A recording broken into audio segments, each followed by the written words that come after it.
A chuva caía impiedosa sobre a floresta de Sintra, transformando o chão em um lamaçal traiçoeiro. João, com apenas 18 anos, tropeçava entre as árvores antigas, o coração batendo como um tambor enlouquecido. Seu pai, o homem que ele admirava como um herói, havia descoberto as mensagens no celular, trocas carinhosas com um colega de escola. Em um acesso de fúria, o arrastara para o carro, dirigindo até o meio do nada. "Você não é mais meu filho?" gritara o pai, esmigalhando o telefone contra uma pedra antes de empurrá-lo para fora do veículo e acelerar embora, deixando João sozinho, molhado e aterrorizado. As horas se arrastavam como séculos. João caminhava sem rumo, os pés afundando na terra úmida, o frio penetrando até os ossos. Ele pensara em voltar para casa, mas as palavras do pai ecoavam: "Se voltar, eu mato você." A família, conservadora e católica devota de uma pequena vila perto de Lisboa, sempre pregara valores tradicionais. A mãe, dona de casa dedicada, chorara ao ver as mensagens, chamando-o de pecador. O irmão mais velho, Manuel, ficara em silêncio, mas seu olhar de desprezo cortava como uma lâmina. João nunca imaginara que sua identidade, algo que ele lutava para aceitar, o levaria a isso, abandonado como um animal indesejado. Ele encontrou abrigo sob um pinheiro denso, encolhendo-se contra o tronco áspero. Memórias invadiam sua mente, as noites em que se trancava no quarto, questionando por que se sentia atraído por meninos em vez de meninas. Na escola, ele escondera tudo, fingindo interesse em garotas para evitar bullying. Mas agora, exposto, o mundo desabava.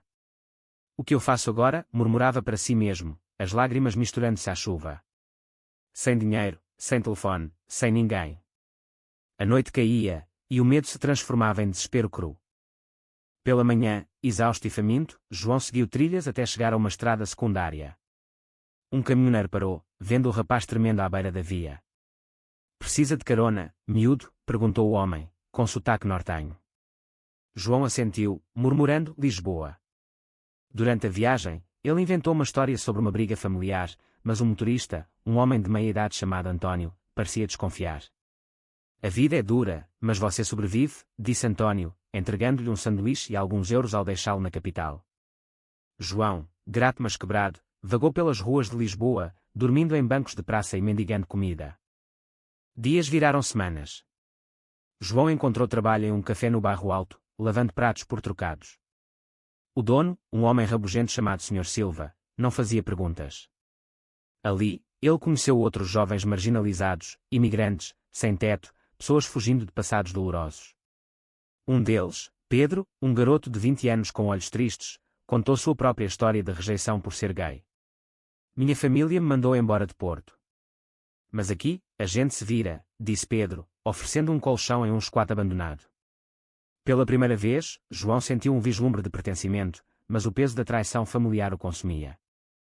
Toda noite, ele se perguntava se valia a pena lutar por uma identidade que custava tudo. Aos poucos, João reconstruía uma rotina. Matriculou-se em cursos noturnos gratuitos, sonhando com uma vida melhor. Mas as cicatrizes internas latejavam.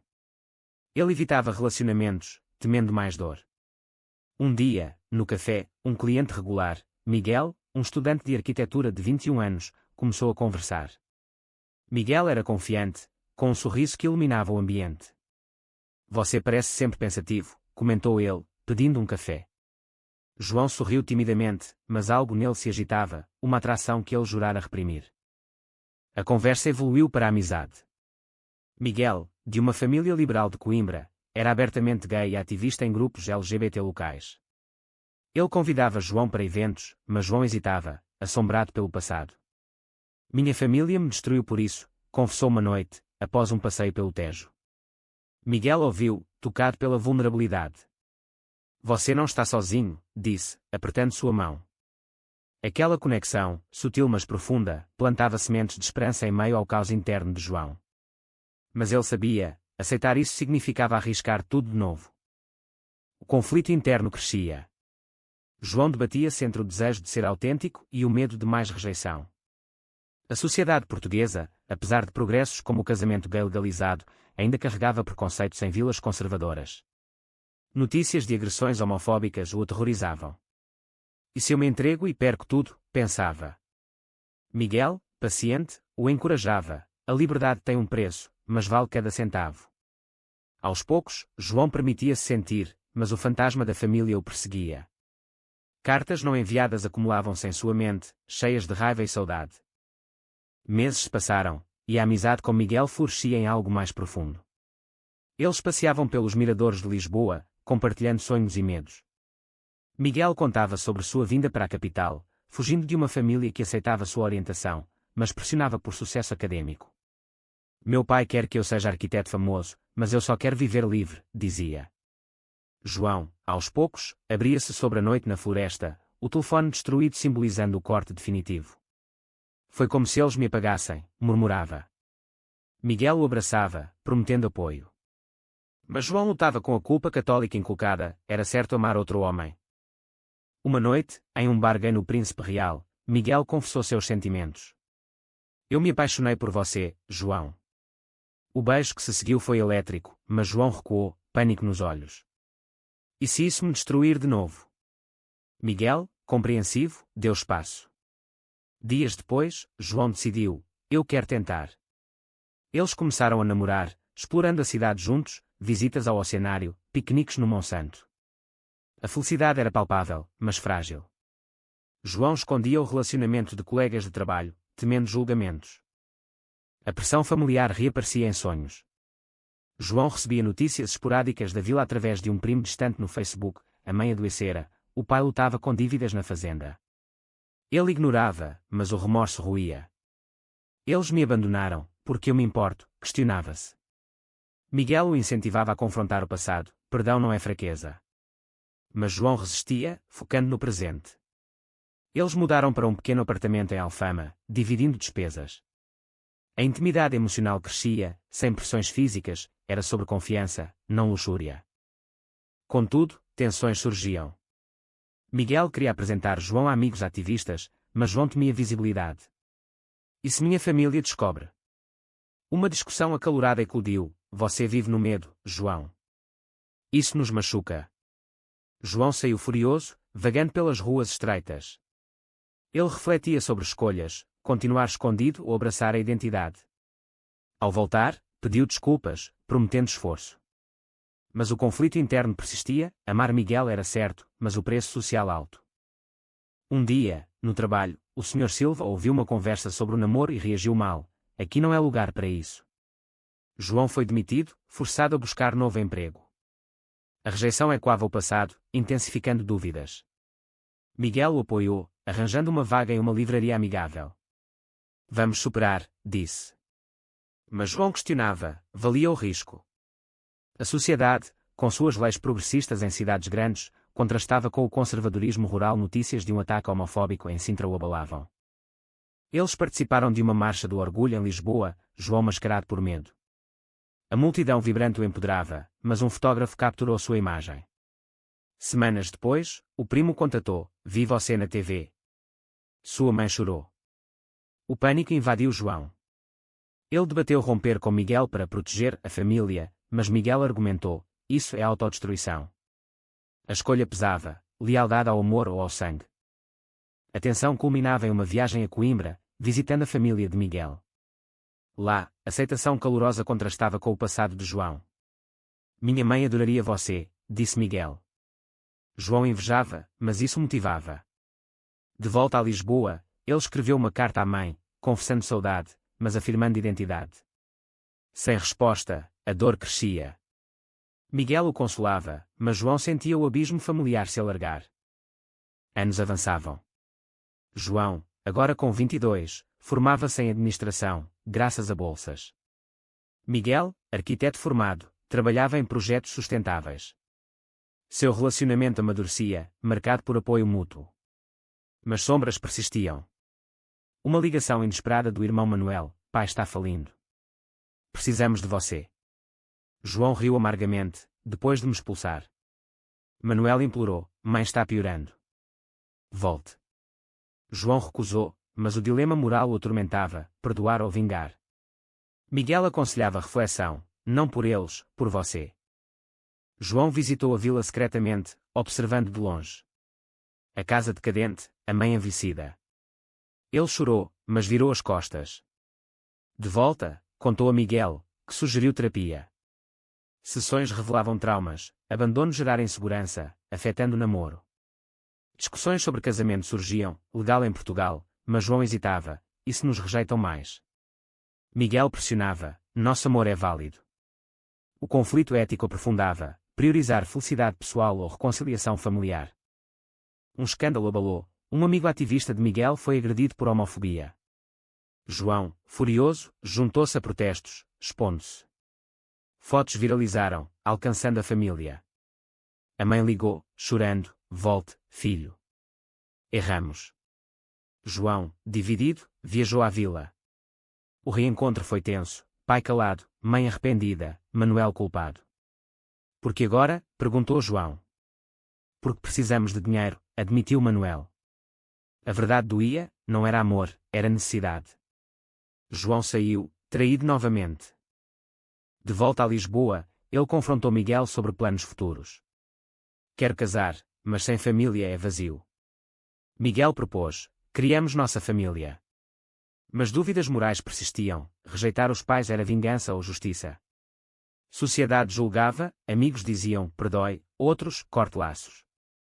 João debatia internamente, pesando danos emocionais. Uma traição inesperada, Miguel, estressado com trabalho, flertou com um colega. João descobriu mensagens, e quando o passado? Como você pôde, gritou. Miguel se desculpou, foi erro, amo você. A dor de João era imensa, confiança quebrada. Ele considerou terminar, mas lembrou o preço da solidão. Todos me traem, pensou. A reconciliação veio com promessas, mas cicatrizes permaneciam. O drama familiar escalava. Pai sofreu um infarto, e Manuel suplicou ajuda financeira. João, bem-sucedido em um emprego corporativo, debateu, pagar dívidas ou ignorar. Miguel apoiava, é sua escolha. João enviou dinheiro anonimamente, mas o gesto crescia. Eles não mudaram, refletia. Sociedade portuguesa, com avanços LGBT, ainda pressionava conformidade familiar. Aos 25, João e Miguel noivavam em uma cerimônia íntima. Amigos celebravam, mas a ausência familiar doía. João enviara convites, ignorados. Eles preferem preconceito a mim, disse a Miguel. A lua de mel em Algarve trouxe paz temporária, mas notícias ruins chegavam, mãe hospitalizada. João viajou, encontrando pai quebrado, perdoe-nos, filho. Mas confissões revelavam, pai votara contra direitos LGBT localmente. A hipocrisia enfurecia João, vocês me destruíram por nada. De volta, tensão com Miguel explodia. Você prioriza eles, acusava Miguel. João retrucava, é minha família. A discussão levava à separação temporária. João morava sozinho, refletindo escolhas, amor romântico versus laços de sangue. Sociedade debatia temas semelhantes em mídia, famílias rejeitando filhos LGBT, depois implorando. João questionava moralidade, ajudar traidores era fraqueza. Uma reviravolta, Manuel confessou ter sabotado a reconciliação, temendo herança. Eu menti sobre eles, disse. João, chocado, confrontou. Manuel admitiu preconceito próprio. A traição familiar aprofundava. João cortou contato, focando em Miguel. Eles reconciliaram, mas dano persistia. Pagamos caro por sermos nós mesmos, disse João. Carreira de João prosperava, mas saúde mental sofria. Terapia ajudava, mas pesadelos da floresta voltavam. Miguel propunha adoção, mas João hesitava, e se repetimos ciclos. Debate ético, criar família sem raízes era egoísta. Sociedade portuguesa, com baixa taxa de adoção LGBT, adicionava pressão.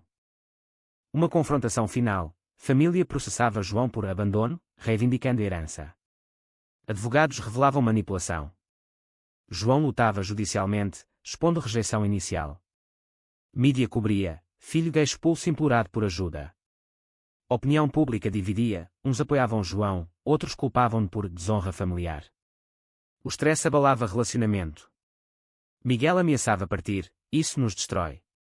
João escolhia, priorizar amor ou vingança. O julgamento terminava a favor de João, expondo hipocrisia familiar. Pai, arrependido publicamente, pedia perdão em carta, erramos por medo. Mãe, recuperada, visitava Lisboa. O reencontro era emocional, lágrimas, abraços hesitantes. Aceitamos você, disse ela. Mas João questionava a sinceridade, era genuíno ou necessidade? Ele permitia contato gradual, mas limites firmes. Não esqueço a floresta, afirmou. Com Miguel, eles casavam em uma igreja progressista. Família comparecia, desconfortável mas presente. Felicidade misturava-se a cautela. Anos depois, adotavam uma criança, criando lar amoroso. Mas reflexões persistiam, o preço da autenticidade valera. João escrevia um livro sobre sua jornada, inspirando outros. Sociedade evoluía, mas preconceitos permaneciam. No fim, João olhava para trás, decisões, traições, despertares. Família reconstruída, mas cicatrizes eternas. Miguel ao lado, prova de resiliência. Mas uma dúvida pairava, perdoar completamente era possível. Será que rejeitar a família por completo teria sido a escolha mais ética, ou o perdão parcial foi a verdadeira vitória moral?